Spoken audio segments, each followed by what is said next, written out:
Selain kalsium, kira-kira kita butuh vitamin dan mineral apa aja nih buat naikin tinggi badan? Dan waktu itu saya praktekin hal ini, saya bisa naik 4 cm dalam waktu 1 bulan di usia ke 20 tahun, dibantu pakai suplemen Tiongkok.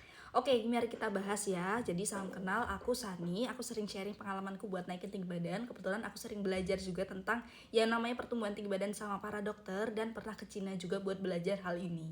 Nah, jadi saya nyatet banyak di sini. Jadi apa aja vitamin dan mineral pendukung untuk tinggi badan selain kalsium? Kalsium penting, tapi ada juga vitamin dan mineral lain yang nggak kalah penting teman-teman semuanya.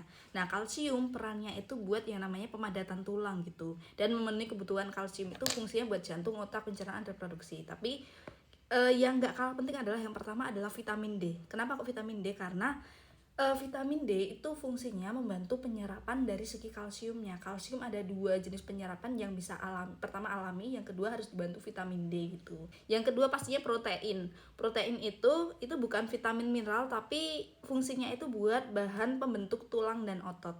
Jadi itu bagus banget buat pertumbuhan tinggi badan dan termasuk buat lempeng pertumbuhan. Yang ketiga adalah magnesium. Jadi bisa bantu aktivasi vitamin D membentuk struktur tulang yang baru.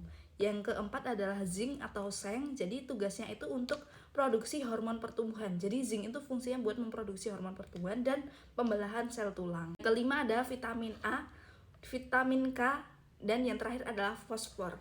Vitamin A itu penting untuk pertumbuhan sel tulang baru dan kesehatan jaringan. Yang vitamin K untuk mengikat kalsium ke dalam tulang, jadi tulang bisa lebih kuat. Dan fosfor itu bekerja bareng kalsium untuk membangun kepadatan tulang.